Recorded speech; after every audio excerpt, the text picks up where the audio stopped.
What if the next wave of sci-fi movie adaptations doesn't just break box office records, but quietly sends early book editions soaring in value? Every time Hollywood rediscovers a science fiction property, collectors rush backward to the source material. First editions that once sat comfortably on shelves suddenly become centerpieces in auctions. We've seen it happen before. A trailer drops, casting news spreads, and within weeks, early printings vanish from the market. The question isn't whether another movie boom is coming, it's which books are positioned to benefit when it does. Today, we're looking at 5 science fiction first editions that many collectors believe are worth watching before the next major adaptation cycle hits.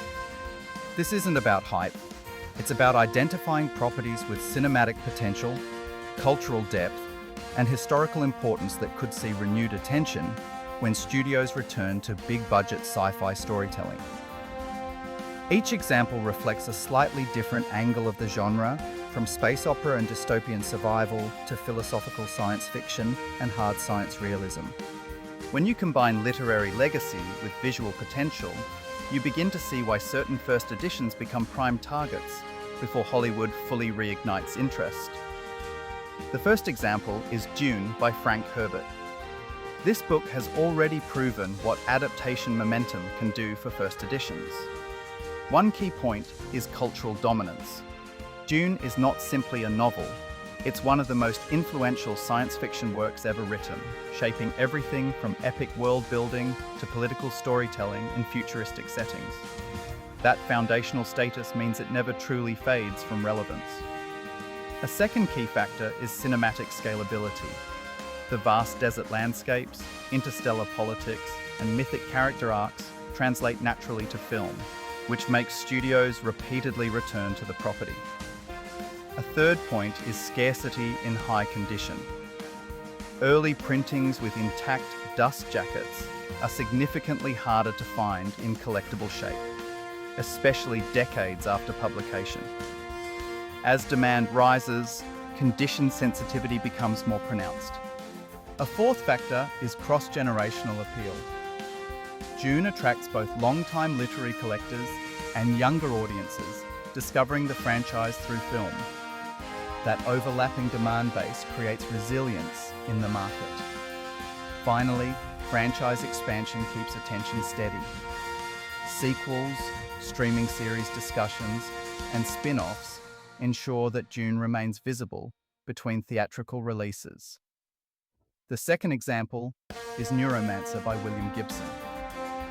Often credited with defining cyberpunk as a genre, this novel has influenced countless films, games, and visual aesthetics. One key point is genre relevance. As technology, artificial intelligence, and virtual reality dominate cultural conversations, cyberpunk themes feel more timely than ever. That timeliness increases the likelihood of adaptation interest. A second factor is visual identity. The neon-lit, high-tech dystopia of Neuromancer is inherently cinematic, making it attractive for modern filmmakers seeking stylized sci-fi worlds. Third, scarcity plays a role. True first editions in collectible condition are not abundant, especially with clean jackets and minimal wear. Fourth, historical influence strengthens value. Collectors often gravitate toward books that launched or defined subgenres, and Neuromancer stands as a cornerstone of cyberpunk literature. Finally, cross-media synergy adds potential. Games and streaming series drawing inspiration from cyberpunk aesthetics indirectly renew attention for the original source material. The third example is The Left Hand of Darkness by Ursula K. Le Guin. While it may not be as action-driven as space opera titles, its intellectual and thematic depth make it highly adaptable for modern prestige television or film. One key point is critical acclaim. Books that win major literary awards often maintain long-term collector interest because they are viewed as culturally significant rather than purely commercial.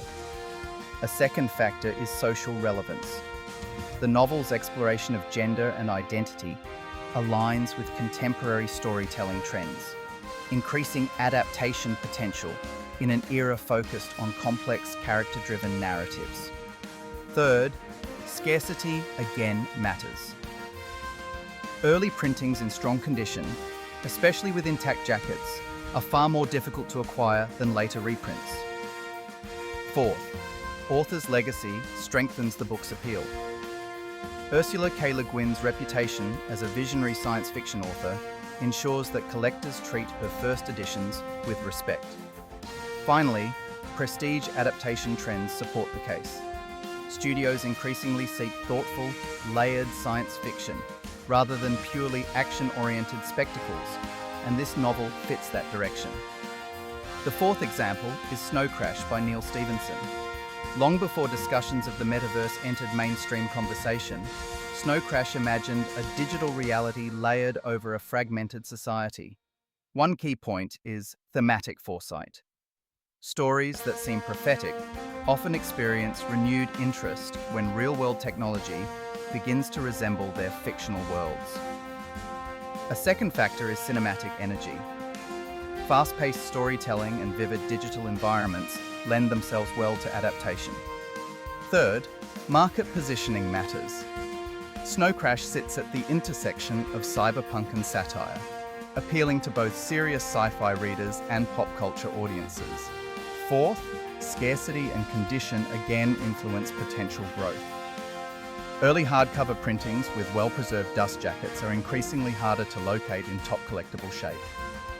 Finally, tech industry fascination adds momentum. When influential figures reference Snow Crash in discussions of digital futures, collector curiosity tends to follow. The fifth example is Hyperion by Dan Simmons. This novel blends space opera with literary structure, offering multiple narrative threads within a grand cosmic framework. One key point is epic scope. Large-scale interstellar storytelling remains one of the most commercially successful forms of science fiction in cinema. A second factor is the adaptation discussion history. Hyperion has been linked to potential film and television projects for years, and each new rumour renews interest in first editions. Third, structural uniqueness adds prestige. The book's layered storytelling makes it stand out among traditional space adventures, increasing its appeal to collectors who value literary innovation. Fourth, scarcity in fine condition is again crucial. As with many late 20th century sci-fi hardcovers, pristine jackets and sharp corners become rarer over time. Finally, cross-generational readership supports demand. Fans of classic space opera and modern epic sci-fi both find value in Hyperion's universe. Across these 5 examples, several patterns emerge. First, literary legacy often drives stability. Books that shape genres or influenced broader culture tend to maintain demand even between adaptation cycles. Second, cinematic potential increases volatility in a positive way. Whenever studios revive interest in ambitious sci-fi storytelling, early editions tied to adaptable worlds often move first. Third, condition sensitivity cannot be overstated. Dust jackets, sharp corners, and clean spines become exponentially more important as demand rises. Fourth, cross-media relevance amplifies attention. Games, streaming platforms, and technological trends can indirectly fuel collector interest in foundational works. Finally, timing matters. Acquiring first editions during quieter periods between adaptation announcements often provides a more balanced entry point than chasing post-trailer hype. It's important to acknowledge that not every adaptation rumor becomes reality.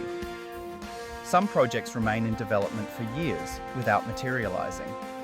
That's why collectors often focus on the intrinsic value of the book itself, rather than relying solely on cinematic speculation.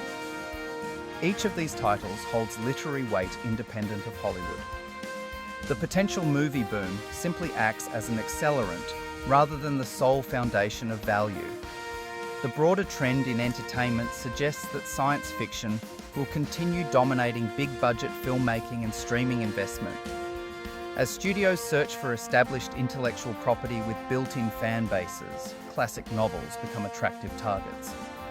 Collectors who pay attention to adaptation pipelines often position themselves ahead of major announcements.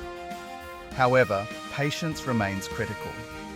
First edition collecting is often a long-term strategy built on preservation and steady demand rather than rapid flipping. Ultimately, the best science fiction first editions to buy before the next movie boom share a common trait. They already matter. They shaped genres, influenced creators, and built loyal audiences long before adaptation discussions began. When cinematic attention returns, those foundational works are usually the first to benefit. Whether it's the desert politics of Dune, the neon dystopia of Neuromancer, the intellectual depth of The Left Hand of Darkness, the digital prophecy of Snow Crash, or the epic scale of Hyperion, these books represent worlds waiting to be rediscovered by new audiences. If you enjoy exploring science fiction collecting through a long-term lens, consider subscribing and following along for more deep dives into literary investments and adaptation-driven trends. Let me know which first editions you believe are best positioned before the next wave of movie announcements. The next sci-fi boom is rarely a surprise. It builds quietly in the background. And sometimes the smartest move is securing the source material before the rest of the market turns its attention back to the beginning.